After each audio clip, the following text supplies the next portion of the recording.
This program is for educational purposes only. The content is not intended to diagnose, treat, cure, or prevent any diseases, nor is it intended to take the place of your primary care physician. The statements in this program have not been evaluated by the FDA. Testimonials are shared as individual experiences of the individual. Results vary and may not be typical. We do not make any claims regarding health or income. As an empowered individual, you do have options available. We are honored to continue to share the teachings of a founding father of the science of epigenetics, Dr. Joel Wallach, Bachelor of Science in Plant and Soil Sciences, Doctor of Veterinary Medicine, 4 postdoctorates in pathology, naturopathic doctor.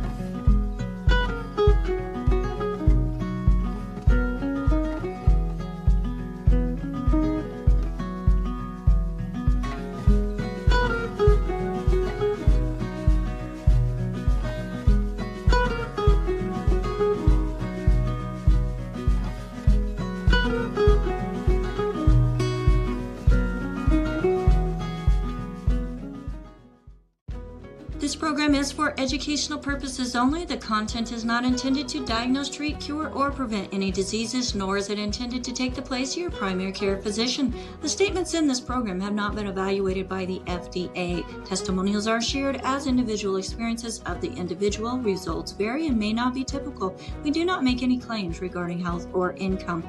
As an empowered individual, you do have options available. We are honored to continue to share the teachings of a founding father of the science of epigenetics, Dr. Joel Wallach, Bachelor of Science in Plant and Soil Sciences, Doctor of Veterinary Medicine, 4 postdoctorates in pathology, naturopathic doctor.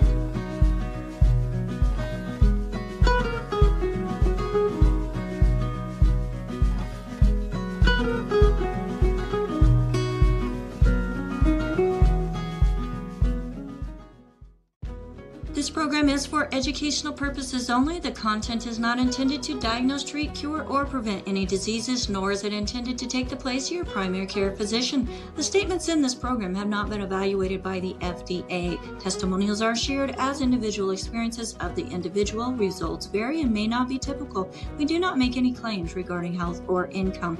As an empowered individual. Hello and welcome everyone. Let's go ahead and open up those Zoom room doors and let everyone in as we are a live show. My name is Ruth Ellen Sanchez and I'm going to be your host today. And today we have Pharmacist Ben Fuchs for Pharmacist Friday. And this program is for educational purposes only and is not meant to treat, diagnose, or cure any diseases, nor is it meant to take the place of your primary care physician. What else do you want to say? That's all I really need to say about that. That's really all I need to say about that. Need to say? All right. Yes. So I'm going to go ahead and bring Ben on with me, and we're just going to get going. Although I do need to say, if somebody referred you to this program, please make sure to get back with them, as you are an empowered individual, and they are the person that's going to empower you. Hi, Ben. How are you today? Hi, Ruth Ellen. How are you? What's going on? I'm doing good. I'm excited about today's show. Okay. Why are you excited? Do you have heartburn? No, I don't anymore. But I used to have terrible heartburn, and I don't have heartburn all the time anymore. Literally, I had it every day. Literally every day? Oh my God. Yes, I did. I was very sick before I found you. Well, that's an interesting point you say, because most people don't think of heartburn as being very sick. Mm-hmm. They don't think of it as like an illness, if you will. It's almost like it's normalized. And it's not normal. It's very distressing, as you know. I've only had it a few times in my life, but oh my God, like the hot burning stuff that just doesn't wash out. It's bile and it's acid. Yeah, I can't imagine having it like regularly. Almost every day. And forget about laying down. laying it down makes it worse, right? Oh my So gosh. what would you think? What is it exactly? You think it's an acid problem? Because that's how it's treated, right? It is Antacids, treated like that. It's right? treated like an acid problem, but I've learned it is not It's an not acid an acid problem. problem. It's a sphincter problem. Yes. You have a little sphincter, a little band of tissue that opens and closes between your esophagus and your stomach. It's actually called the lower esophageal sphincter. Mhm. And it's a muscle that acts as a valve between stomach and the esophagus. And when it doesn't close tightly, boom, acid splashes upwards and it can cause misery. And over time, it could be fatal, really. It can cause a condition called Barrett's esophagus, and then ultimately esophageal cancer, which is one of the more deadly cancers. So Yes. it really needs to be regarded as a serious health condition, particularly if it happens all the time. If it happens once in a while, it's not as significant. But if it happens all the time, that's a serious problem.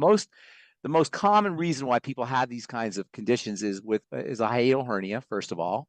A hiatal hernia is when the upper part of your stomach pushes up through the diaphragm. The diaphragm is a muscle in the middle, and when the upper part of the stomach pushes up, it compromises the sphincter's ability to close, and that leaves it flat. That leaves it that kind of flabby and loose, and acid can splash back up.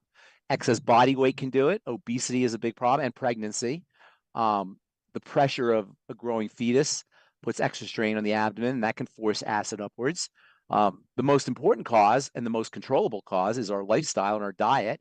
Large meals, fatty meals, acidic meals, sometimes spicy meals, super high sugary meals, eating really close to bedtime.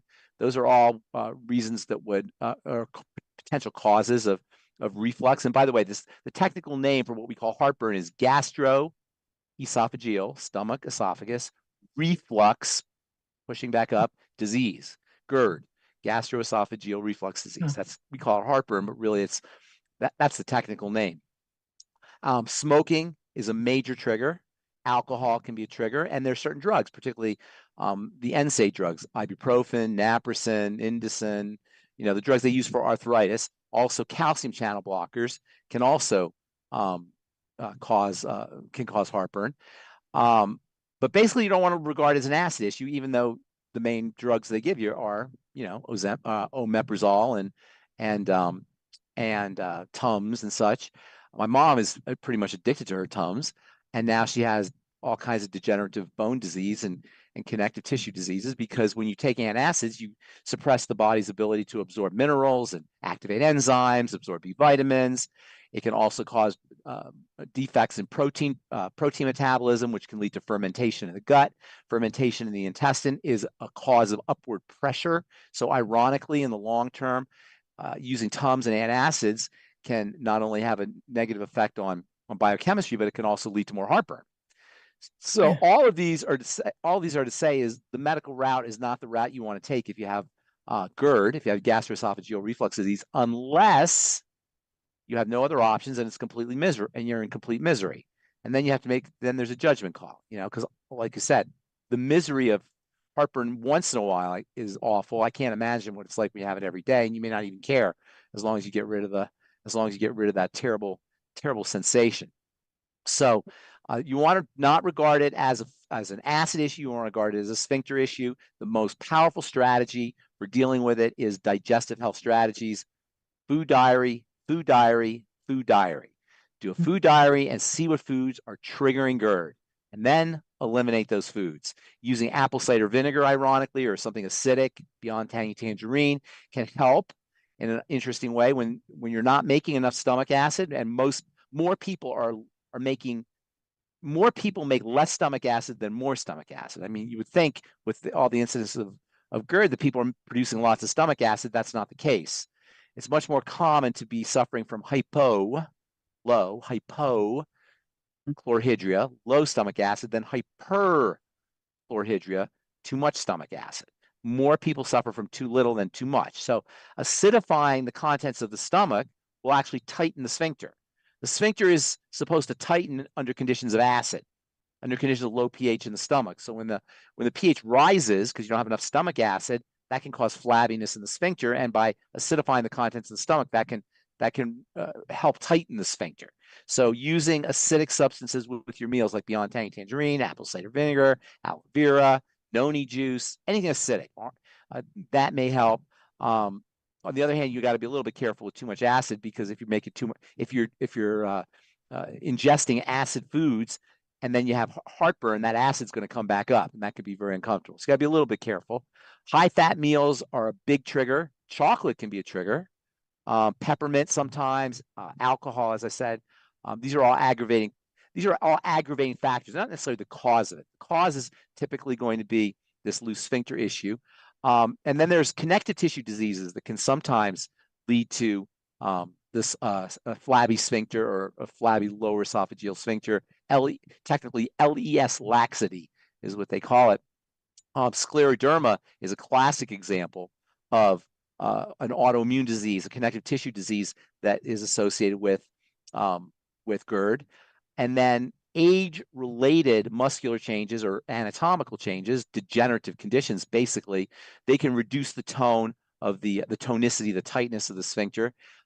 And also, they sometimes, hiatal hernia, the incidences of hiatal hernias increase with age, and anatomical muscular changes that are associated with aging. As I said earlier, obesity and pregnancy, heavy lifting, chronic coughing, constipation, all of these can increase abdominal pressure, and that can overpower, in essence, an already weak sphincter. Obesity and pregnancy are really recognized GERD risk factors. And then let's see what else. Most important thing you want to do is you want to look for the foods that are triggering the problem, and then eliminating those foods. You'll find that it's mostly refined foods that are doing it. Also, as you mentioned earlier, mostly the ultra-processed foods that are problematic, especially the processed fats, super high fatty foods, and super high sugary foods. And then you mentioned laying down as being a problem, right? And that's just because of gravity. And that's why a lot of GERD occurs at night, like sometimes in the middle of the night, especially if you decide to indulge in fatty foods or sweet foods, or a lot of food right before you go to bed. It's probably not it's actually not a good idea to eat before you go to bed. In fact, it's probably a good idea to stop eating 6 hours before you go to bed, so you have kind of a ketogenic head start between the 6 hours that you wait and then the 8 hours or so that you sleep. That gives you 14 hours of ketogenesis. Aside from eliminating foods, work on intestinal health. Pressure from the intestine can push up and cause the sphincter to become loose and lead to GERD. So using probiotics, correcting digestive issues, dysbiosis, and SIBO issues, etc. Anything you do to correct intestinal problems will also help. Treat it as a serious, bottom line is, treat GERD as a serious digestive health issue. And even though it doesn't sound like it is, it is. Sometimes I'll talk to people, I'm sure you may have done this, Ruth Ellen, or some of the members of the team may have done this, where you talk to people and you ask them about their digestive problems, and they don't think of GERD as being a digestive problem. It is a digestive problem, and it's an indicator that you need some digestive support, and it's also an indicator that you may be dealing with malabsorption. Remember, if you have digestive problems, you got two things going on. Number one, malabsorption of nutrients, because the intestine is where nutrients are absorbed, and number two, toxicity that gets into the bloodstream. Now you have a third element, and that's the upward pressure from the intestine, which can exacerbate GERD. I should also mention there's some asthma medications, and also benzos can also, and actually opioids too, can exacerbate LES laxity, lower esophageal sphincter laxity. And then there are also, well, no, I think the mints, spearmint and peppermint can be problematic for a lot of people. Mint tea sometimes is problematic for folks, and mint candies can be problematic. And then coffee and other caffeinated drinks can also be a problem. Yeah. Have you experienced that with coffee? Carbonated beverages too. Carbonated beverages distend the stomach, and they can kind of provoke burping, and that can lead to a loose LES, right? And then some people have problems with tomatoes, onions, garlic in certain people. So look for foods is the most important thing. That's what I would recommend. And then correct any intestinal digestive problems. Yeah. I, for a long time, have known how dangerous it is having acid reflux, because when I was a little kid, I think I was like 6 or 7, I woke up one morning and my sister was staying in the living room on the couch because she was married and lived somewhere else.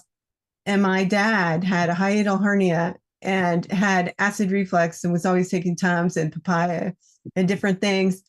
And in the middle of the night, he sat up and he coughed, and his esophagus literally split open. Oh my God. And they had to rush him to the hospital. Oh my God. They put him on an ice bed. They like cooled his body down to slow down the blood flow to find out where he was bleeding from.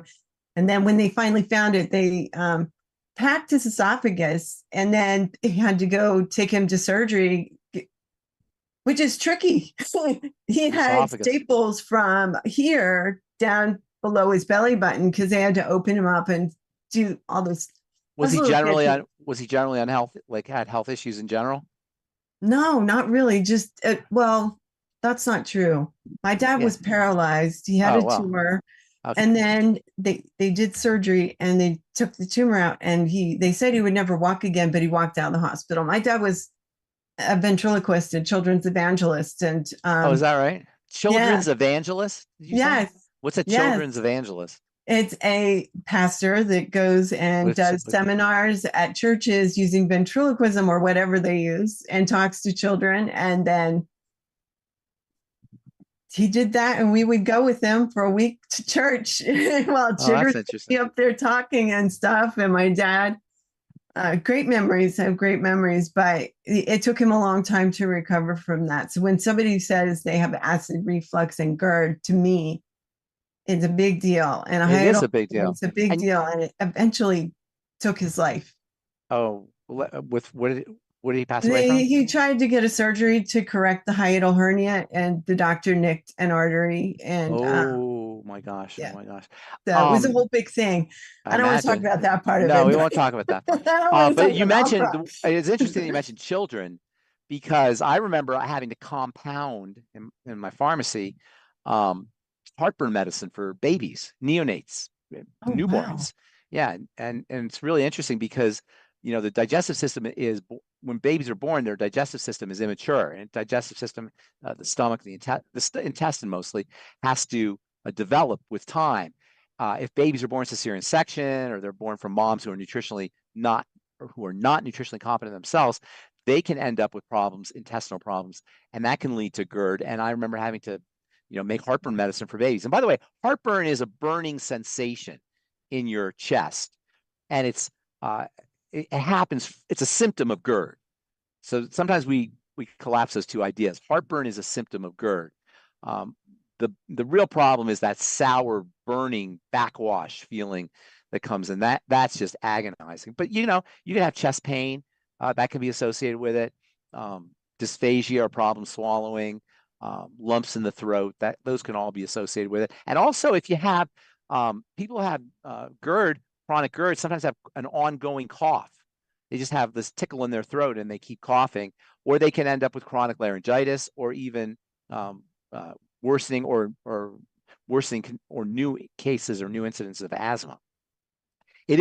Bottom line, it's a serious problem. It's a digestive problem. It is highly, highly correctable, and it should be corrected. If you have a hiatal hernia, it's a little tougher. And as you mentioned, surgeries can be a little bit tricky, but a hiatal hernia is itself a problem. Yeah. Okay. So we do have a hand up if you would like to take a question. And I believe Phyllis also has a question. So yes. So we're going to go to AJ. Hi, AJ. We're going to bring him on down. Pharmacist Ben, I had to make sure I raised my hand before Phyllis had an opportunity. And so they call me Quick Draw, Phyllis. So my question has to do with a client of mine, and I hope you're doing well today. Thank you. Yes, I am. Do you want to talk about our Root Not Fruit school? No, not yet. Okay, gotcha. Okay, go ahead. Monday, we should be. All right, we'll just tease people a little bit. Okay. Okay, so the client has a blockage in a stent that is in his leg. And I have a whole report, and from what I can understand from the report, he is doing better in other parts of his leg, but the stent is more than 50% sealed off, and the top of the stent is calcified. Yeah. And you know what a stent is, right? It's like forces open the blood vessel. Yes, sir. Right. Why would you need to force open the blood vessel? Because there's a got blockage. Hypercoagulable. Yeah, you got a blockage. So when you put a stent in, that doesn't mean the blockage is going to stop. Right. Well, right. But the doctor last year, he's been on longevity products for some time now. The doctor last year said, "Wow, your arteries are wide open." Why they put a stent in? If the arteries are wide open, what's the purpose of the stent? Right. Well, he had the stent 10 years ago. He had the stent 10 years ago. Okay, so he had a stent put in 10 years ago, and the doctor said your arteries are fine. No, the doctor said your arteries are wide open last year. This year's, he's saying the stent is blocked. We got to do surgery. Okay, so the stent became blocked over the course of a year, is what I'm hearing you say, correct? Or maybe it wasn't discovered that it was blocked last year. Maybe not. But what causes the blockage is the accumulation of sticky blood, calcium plaques, just basically dirty blood is what you're talking about. Dirty blood and damage to the vessels, a combination of it. Dirty blood damages the vessels. Damage to the vessels increases dirty blood. It's like a big circle. So you have damage to the vessels that initiates a chemical reaction that actually calls in clotting material and plaque material to sort of protect against the damage, right? And the dirty blood induces damage. So it's a big circle because you're dealing with dirty blood and you're dealing with vascular damage. So what do you do? Now, this guy's already he's already down the road.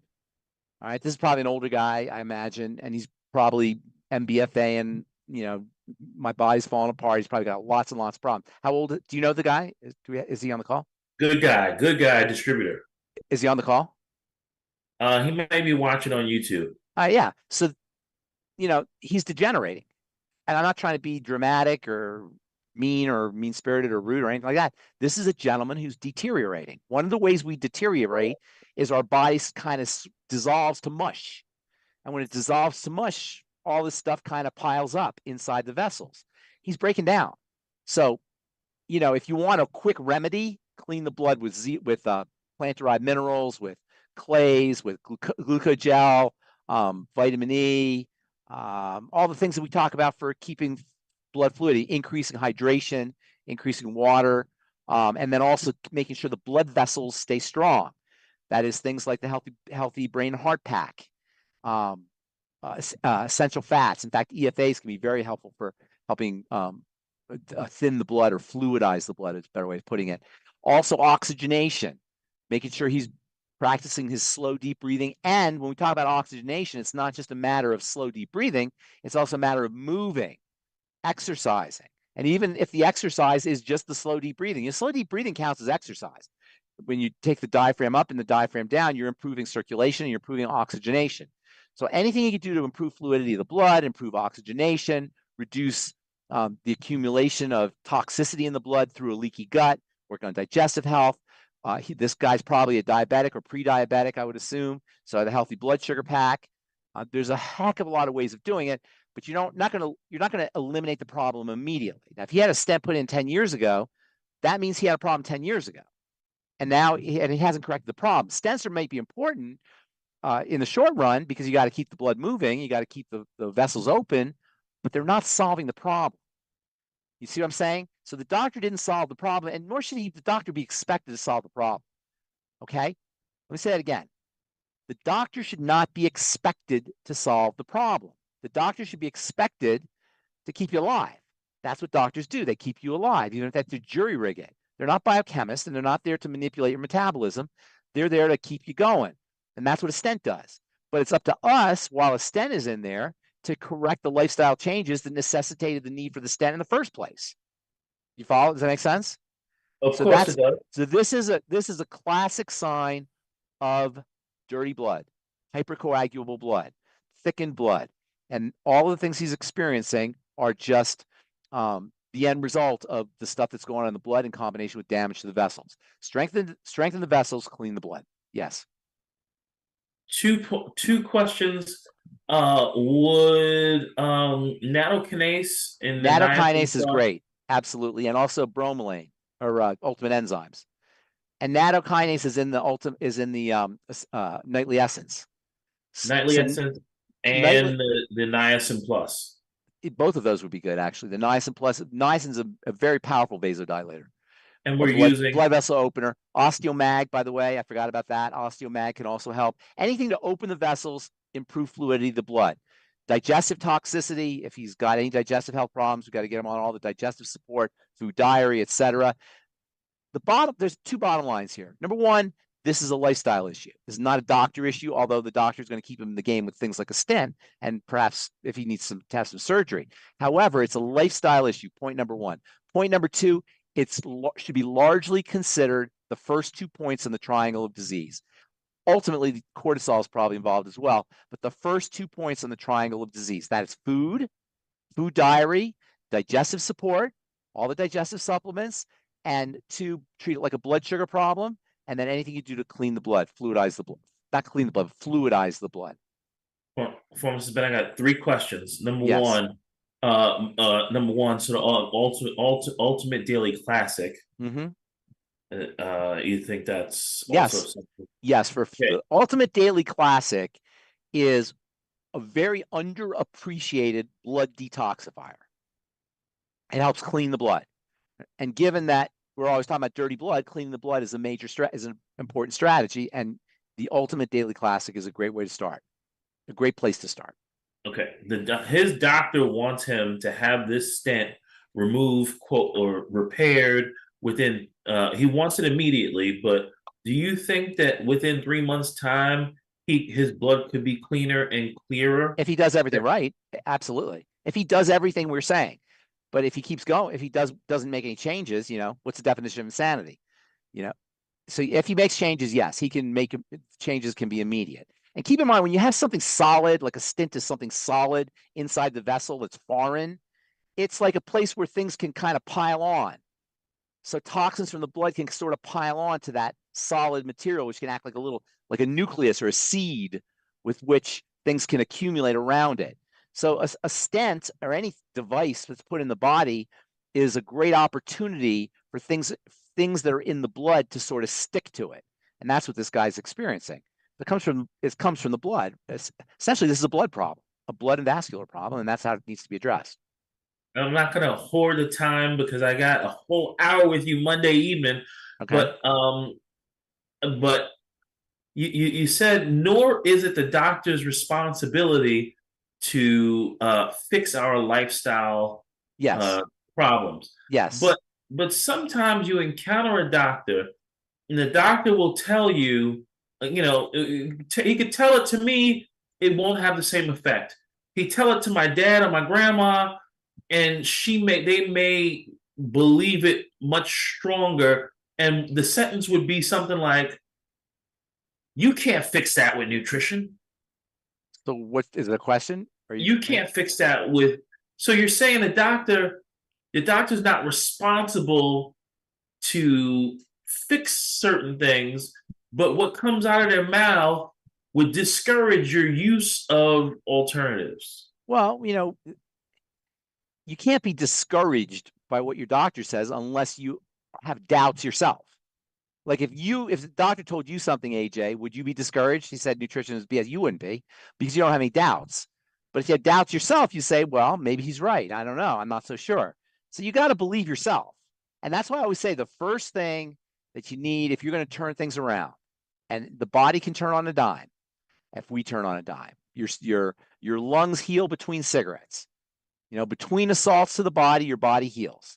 It's in its nature to heal. So, but the one thing you have to have, if you're going to leverage that or exploit or take advantage of the healing process, the potential healing process, is willingness. You have to really, really, really want it. And before that, before you're willing, you have to believe it. So, it all comes down to whether you believe this is possible or not. And in fairness to doctors, not all of them, a lot of them don't believe it's possible. And that gets to this whole notion of the distinction between clinical chemistry and biochemistry. Doctors are clinicians. A clinician is somebody who works with patients. Biochemists are biologists. The body is built on biochemistry, not clinical chemistry. Doctors work with clinical chemistry, statistics, test scores, creatinine levels and thyroid levels and bone mineral density, et cetera, et cetera. That's clinical chemistry. Biochemistry is the chemistry of metabolism, the actual biology, the actual chemistry of biology. Healing is not in the realm of clinical chemistry. It's in the realm of biochemistry. We're not clinical beings. We're biological beings. And so you have to understand the biological nature of the body, but doctors don't do that. And I'm not knocking them for doing that. Their job is to repair you when you're broken. And they're doing what they can do to repair you so you don't fall apart. Ruth Ellen talked about having her dad having his esophagus stapled. And that's what they do. They staple things.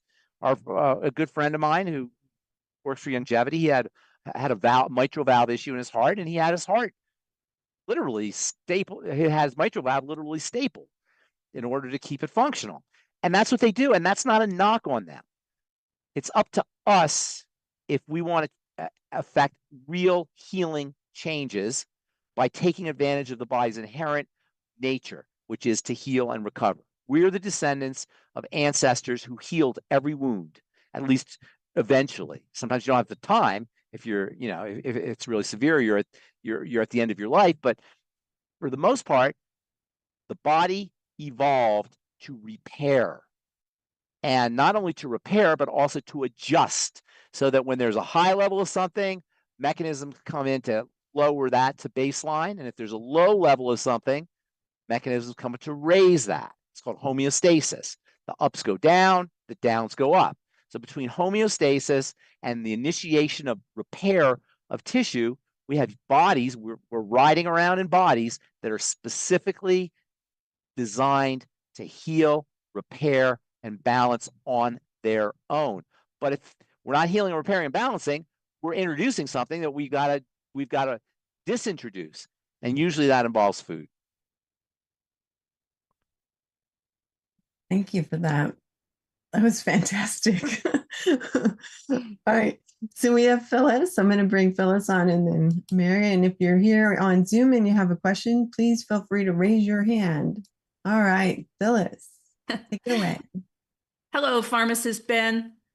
Hello, Phyllis. Good to see you too. We have a question from Val, and she's one of our listeners. She's not on the Zoom though. She is 64. She is 5'1", 180 pounds. She's taking our basic 90, and she is shopping for nitric oxide type products for high blood pressure.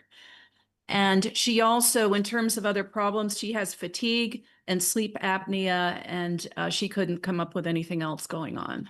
So say again, fatigue, sleep apnea, and what else? High blood pressure, and she wants to take nitric oxide. And I know you can't take nitric oxide, but you're saying she wants to build nitric oxide. Right. And I know our Cardio Beats will support the production of nitric oxide, but I know you can fill us in on what's the deal with nitric oxide. Yeah, exactly. What is nitric oxide?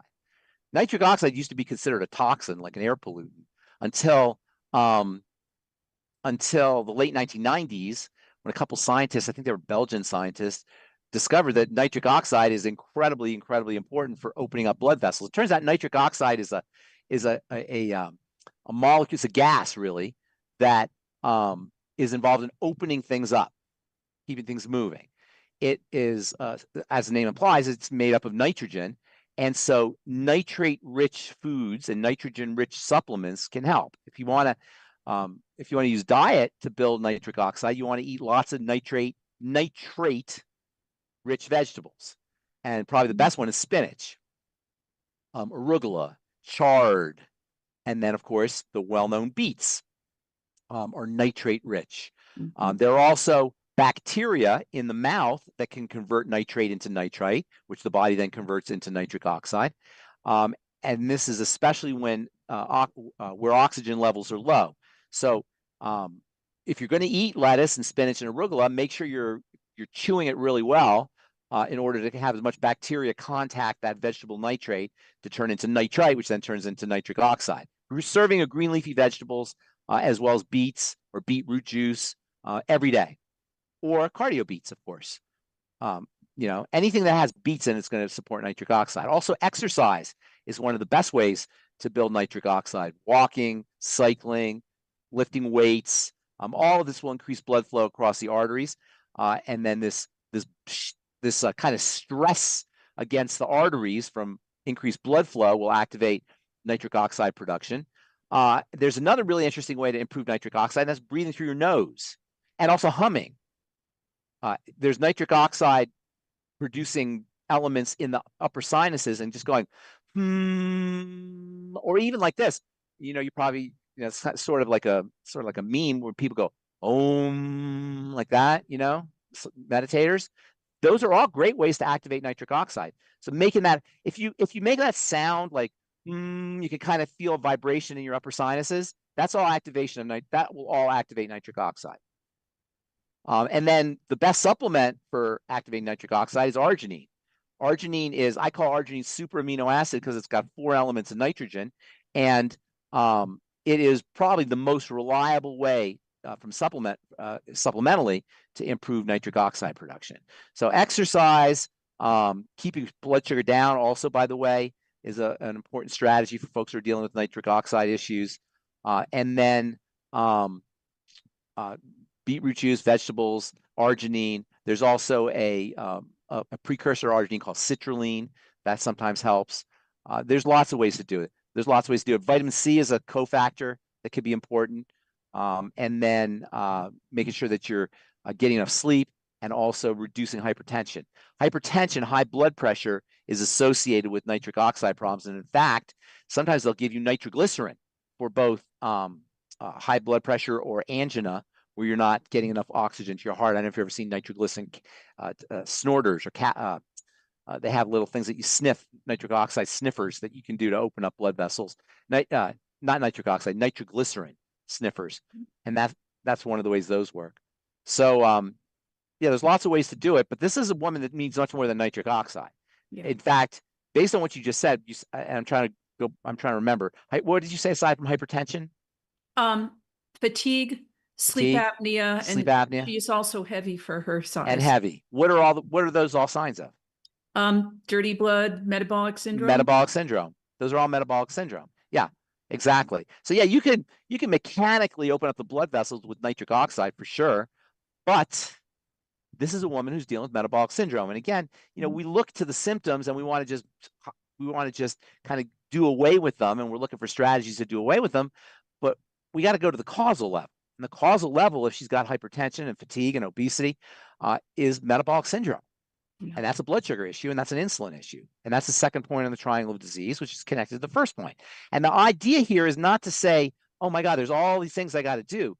The idea here is to say, I have all these opportunities to create changes. You know what I'm saying? If I give you a list of all the foods and all the supplements and all the strategies, you'll say, oh my gosh, what do I do? You want to look at it from the other angle and say, oh my gosh, I have so many ways that I can correct the problem. So you don't want to look at it at all of these different strategies as being overwhelming. You want to look at them as being opportunities. So this woman has multiple opportunities to correct her issues that have nothing to do with the last phase of the last step in the journey, which is the nitric oxide. The nitric oxide and the vasodilation are all the way over here. Her problem is over here. So yeah, you can do things over here, but you really want to take care of it over here. And that's where, with metabolism, with foods. And I imagine this is an older woman, probably. I would hope she is. 64. And yeah, well, that's not that old.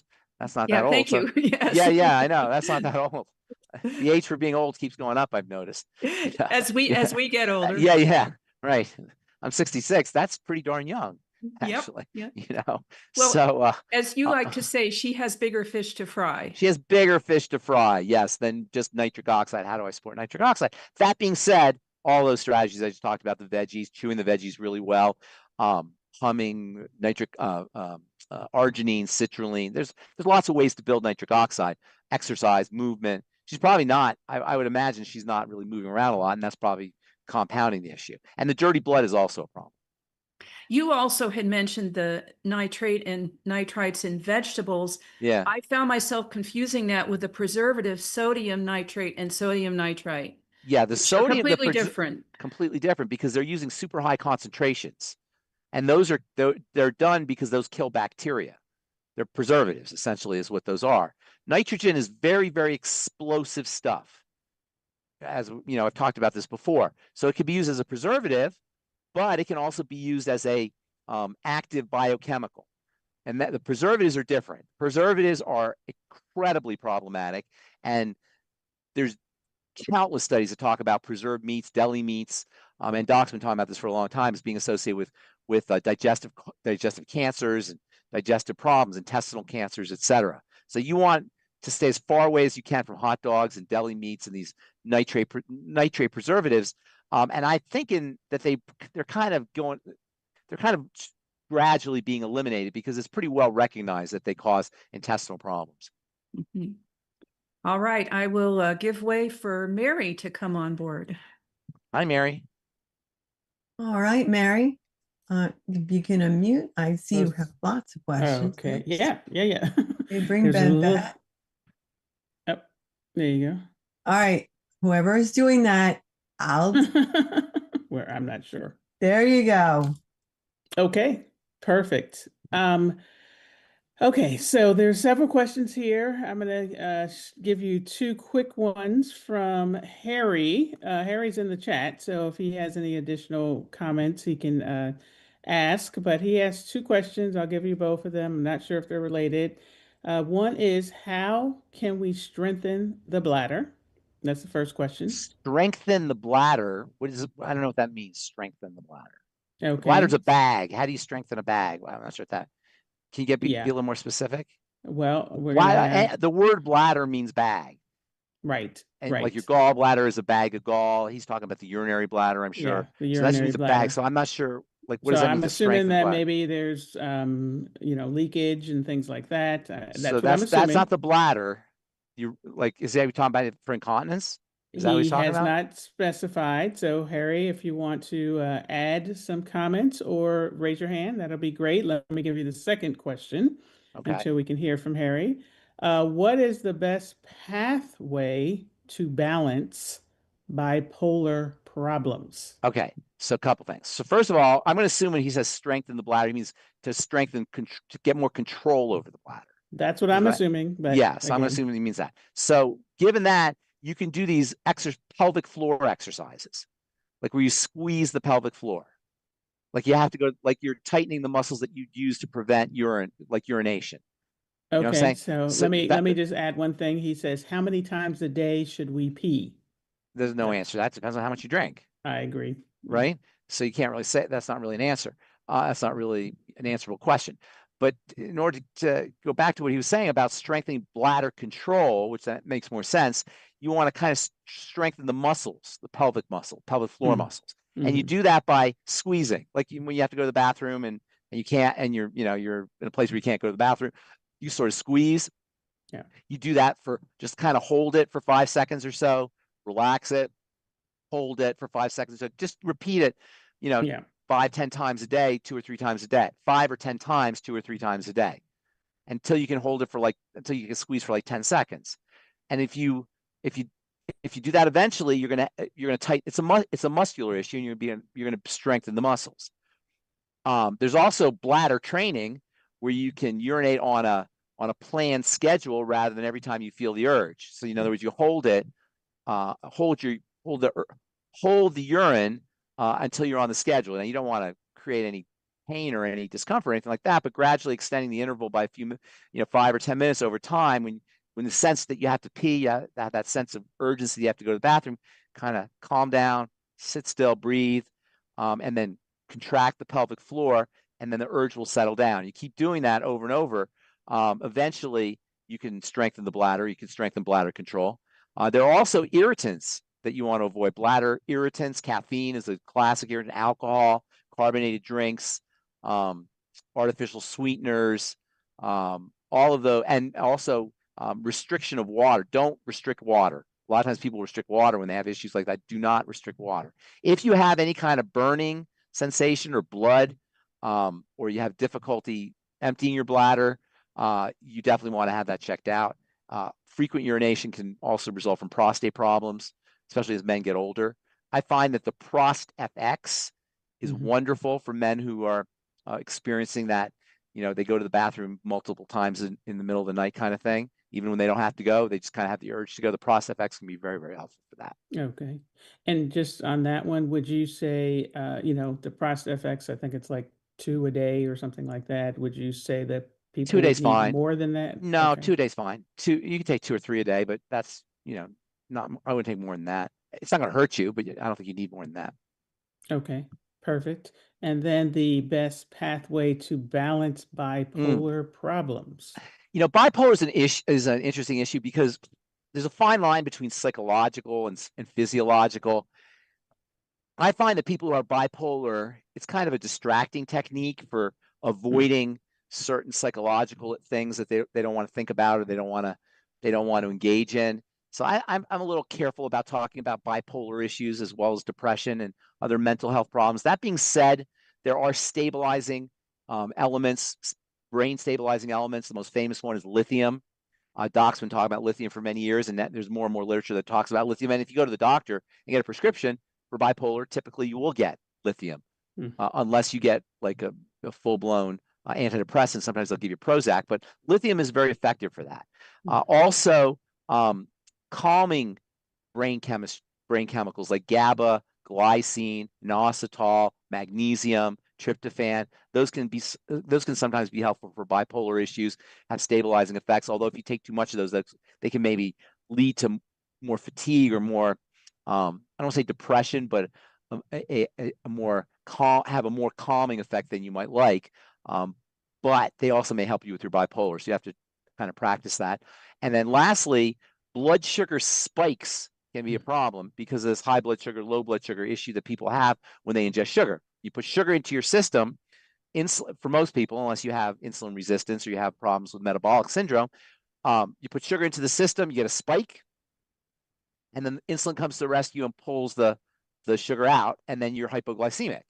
And then you eat more sugar, you get a spike, insulin pulls the sugar out, and you're hypoglycemic. And this I call it the high blood sugar, low blood sugar roller coaster, is almost like a biochemical analog of bipolar, up and down, bipolar. So keeping your blood sugar stable and your insulin stable, that's also your insulin low, that's also very important. Okay, perfect. And that would be, of course, the someone healthy could blood use sugar pack. sweeties. Yeah, that'd be the healthy blood sugar pack, Osteo-mag, daily, Ultimate Daily Classic, Ultimate Niacin, Ultimate Selenium, Ultimate MSM, and don't underestimate FucoidZ for blood sugar issues and also for digestive issues. In fact, FucoidZ is like a panacea. It's good for so many different things, but it can definitely have a beneficial effect on blood sugar and on sticky, dirty blood. I forgot to mention that when we talked about the gal who had, or the guy who had the stent. FucoidZ can help clean the blood pretty effectively or fluidize the blood.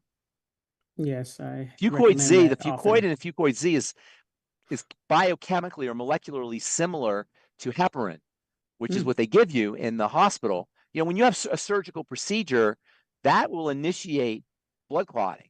And that's why they give you heparin when you have a surgical procedure. When you have a surgical procedure and you're being cut open in the hospital, to your body, you're being eaten by a tiger. And the body's response to being eaten by a tiger from an evolutionary perspective is to squeeze everything up to clot the blood so you don't bleed all over the African savannah. So a surgical procedure will initiate that same kind of biochemistry. And heparin is given to keep the blood fluid, to keep you from clotting, so you don't get blood clots. FucoidZ is like I don't say it's a natural heparin because it's much milder, but the molecular structure of fucoidin is similar to the molecular structure of heparin. They're both polysaccharides. They both have similarities. Multifunctional, as you said. Yes, it's very multifunctional. Exactly. Okay. And another one from Olga from YouTube. Could Pharmacist Ben please talk about umbilical hernia? Umbilical hernia. I had since my second pregnancy with twins and recently had a repair. An umbilical hernia repair? Yes. All right. So an umbilical hernia is Well, all hernias are when the inside of the body pushes through the connective tissue, usually in the abdominal wall. So you have like an intestine, just to give you an example, your intestine is kind of like a tube behind the abdomen. When the connective tissue weakens, the intestine can pop through, and you actually see the intestine popping through. An umbilical hernia is the same thing, except it's caused by it's the bulge is near the belly button, and it's caused by the same fat or intestine pushing through a weak spot in the abdominal wall. It's a connective tissue condition, really, a weakened connective tissue. So what do? Well, it's not going to heal by itself, first of all. And hernias can be pretty serious. They can get all tangled up, and the intestine can get tangled, and it can actually be fatal. So and it can be very painful too, by the way. You don't want to have the intestines, they call it strangulation. You don't want to have the intestine strangulated.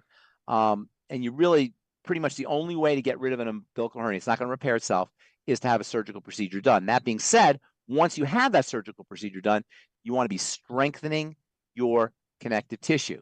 The most dramatic signs of aging and the most prominent signs of aging, the most troublesome signs of aging, all involve connective tissue deterioration. The connective tissue is the part that holds us in place. It does so much more than that. But one of the things it does is it holds us in place. As we age and our connective tissue deteriorates, our stuff doesn't get held into place. That's why you have hernias. And that's why you have ruptures. And that's why you have prolapses. All of these things are signs that the body's kind of fallen apart. It's the mechanism for my body is falling apart disease. The connective tissue is holding everything in place. Connective tissue is much more than that. I don't want to limit it just to structural issues. There's all kinds of chemical issues or biochemical issues that roles that the connective tissue plays. The connective tissue feeds all the cells of the body. So once the connective tissue deteriorates, you're off to the races cellularly. None of the cells are going to get fed or oxygenated or electrified or detoxified effectively. So there's a lot of things that connective tissue does.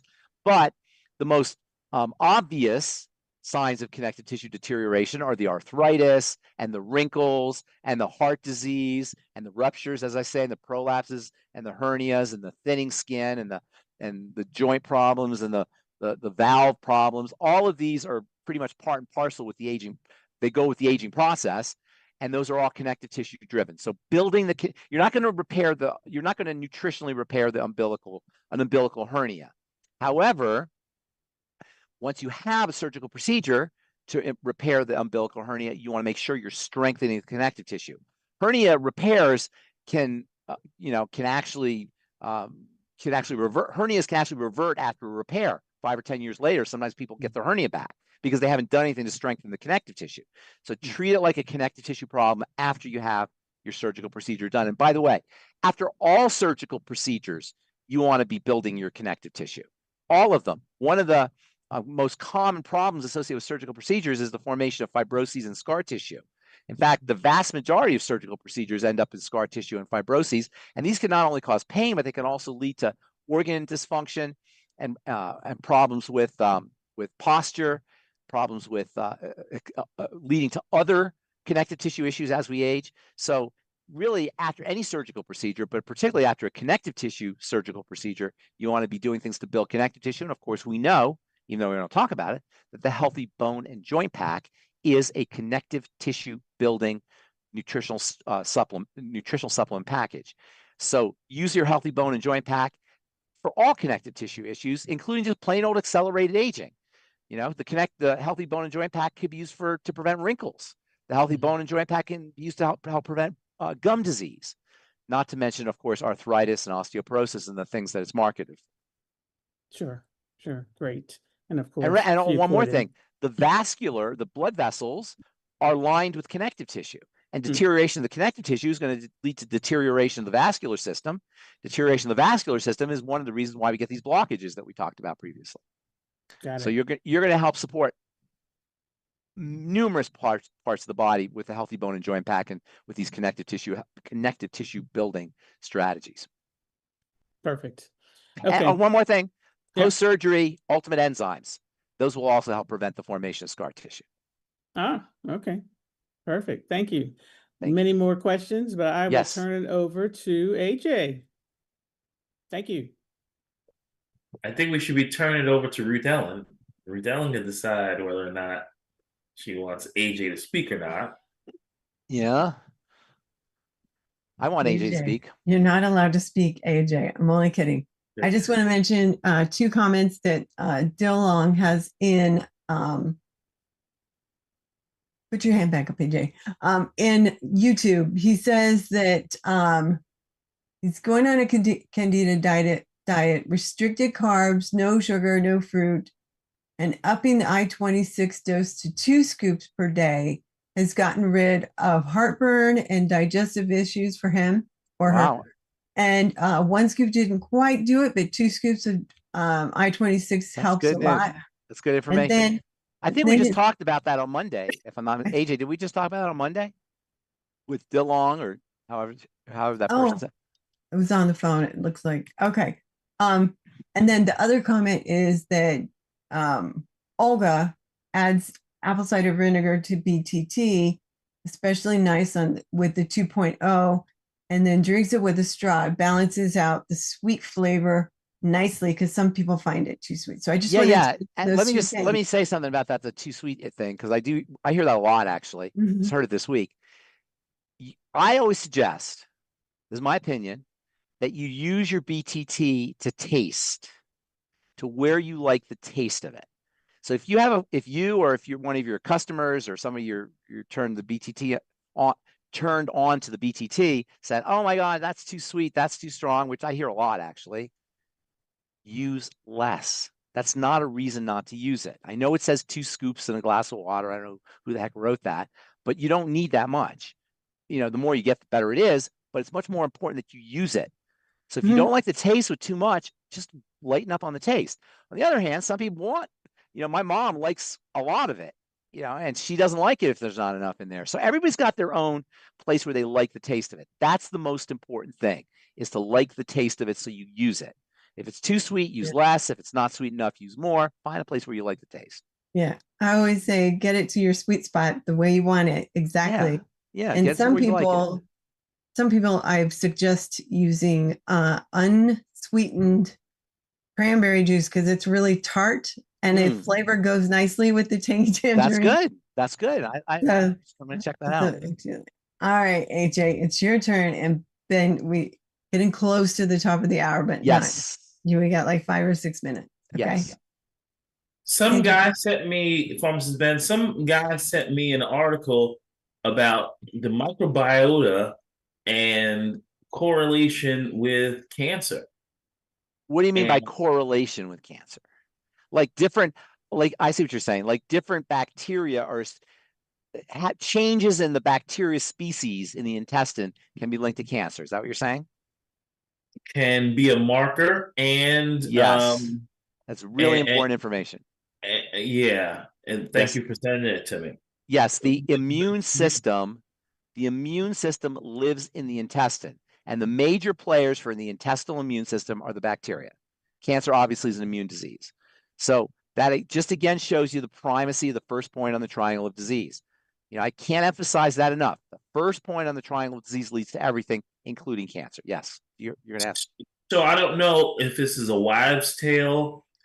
I didn't read this. This was told to me by someone that when Chernobyl happened, there were people in a town in Russia, people in this town consume copious amounts of probiotics. In order for the radiation. And everybody else around them got high incidences of cancer. Yes. But in this particular town, yes, there was no cancer. Yes. Algae, microbes, single cell organisms, they can be very protective. Bacteria, of course, they can be protective against radiation. That is true. And that would not surprise me. Fermented foods, essentially, those kinds of things that are rich in bacteria, those can definitely be protective against radiation. In fact, the Navy uses various algae for sailors. At least they used to. So that is not a wives' tale. Très intéressant. See you Monday. That's it. Okay. Thank you, everybody. No. Okay. No. Okay. All right. AJ is not in charge. Oh, okay. No, we're not done. I have one quick question, and And then Verna was asking, so Verna is asking what you can do to strengthen weakened legs. And then I have one other question that's weakened really leg muscles. short. Weakened leg muscles. Yes, I believe so. So much you and can do. Energy. So Well, yeah. Yeah, they're kind of the same thing. Energy is sort of like a low energy is a generalized symptom that can be associated with a lot of things. But for the leg muscles, it's super easy. And no matter how elderly you are or disabled or overweight you are, you can do exercises. Even if you're in a wheelchair, you could do clenching exercises by clenching certain parts of your body and then releasing them. If you're totally paralyzed, that's different, of course. If you're quadriplegic, that's different. But anybody can do exercises, and leg exercises are particularly easy to do. One of my favorite leg exercises is to sit on a chair and then slowly raise yourself up from a seated position. Very, very slowly, or as slowly as you can, because it's not easy to do, and then slowly bring yourself down. Do it once or twice a day. Or you can have a chair next to you and you can step high on the chair, depending on how high the chair is. If the higher it is, the harder the exercise is going to be, the lower, the easier the exercise is going to be. Take a step and then down, and then the next leg, step and then down. And then again, the right leg, step and step down, step and step down. It's great leg exercise.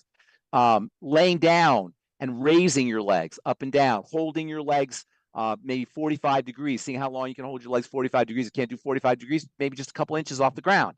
Hold them. There's so many different ways to strengthen leg exercise. Bicycling, walking, running, treadmill. These are all great ways to exercise leg muscles.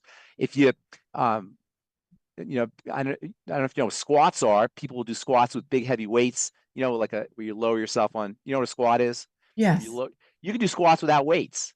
Yes. You can do squats against the wall. You can do squats with a ball against the wall. You can put a big old exercise ball against the wall and put your back up on the exercise ball and go up and down.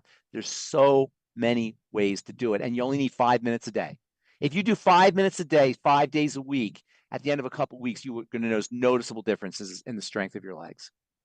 Perfect. Thank you. And then the other question, Pauline wants to know, does FucoidZ help build connective tissue? Yes, FucoidZ is a major player in connective tissue building. Absolutely.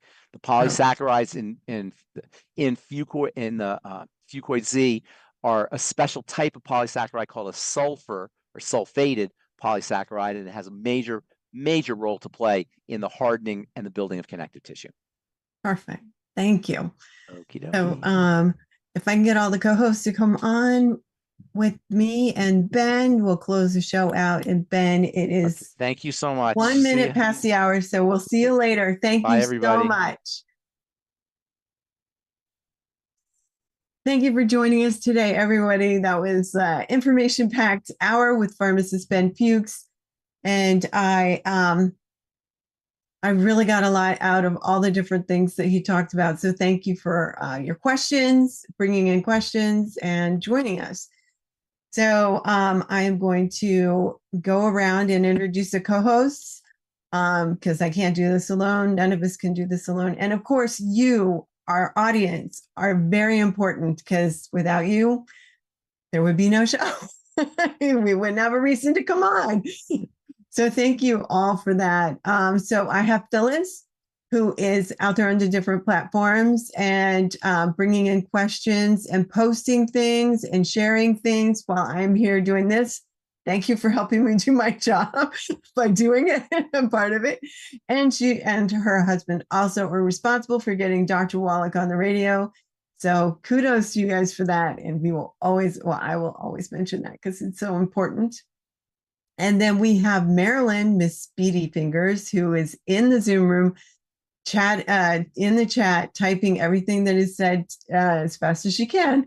And thank you for that, Marilyn, because it's very, that is a true skill. And then also we have Mary, who is bringing questions in from the different platforms and asking the questions and posting them where they need to go. So thank you, Mary, for all that you do. And then we have Albert, who is in South Africa, and he is our gatekeeper here. And he keeps an eye on waiting room and lets people in. And then if there's anything that goes awry, he's on it. So thank you, Albert. Also, he is part of our phone team. So if you call in the middle of the night and you get his lovely accent, then he's awake and we're sleeping. So thank you for that, Albert. Thank you. Thank you. And then we have AJ, who is our digital marketing director, and he is out there doing all kinds of things, more than I could mention. He does a lot, and we are very grateful for him. And then, of course, Rebecca Dukes, who is not with us today. She's got some other things going on. We love you, and we miss you. And I know that she helped bring us all together. So thank you for that.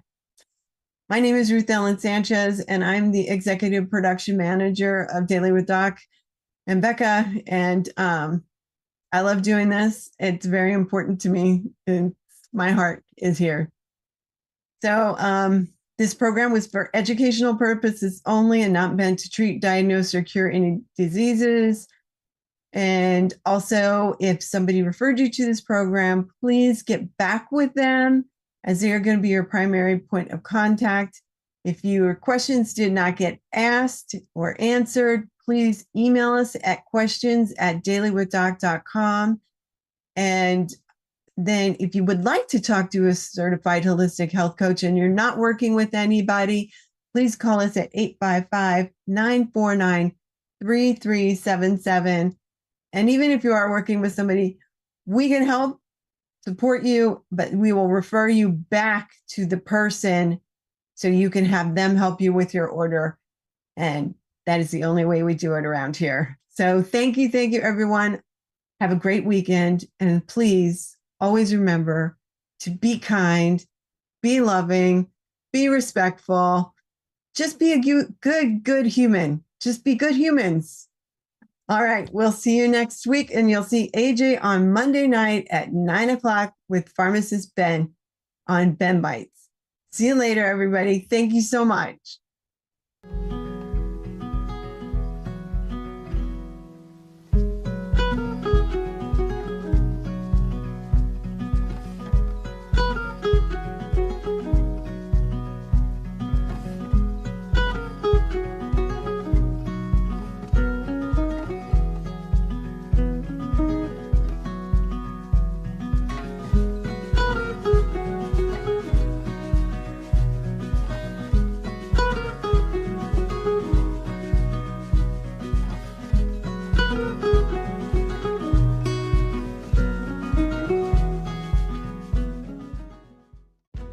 This program is for educational purposes only. The content is not intended to diagnose, treat, cure, or prevent any diseases, nor is it intended to take the place of your primary care physician. The statements in this program have not been evaluated by the FDA. Testimonials are shared as individual experiences of the individual. Results vary and may not be typical. We do not make any claims regarding health or income. As an empowered individual, you do have options available. We are honored to continue to share the teachings of a founding father of the science of epigenetics, Dr. Joel Wallach, Bachelor of Science in Plant and Soil Sciences, Doctor of Veterinary Medicine, 4 postdoctorates in Pathology, Naturopathic Doctor.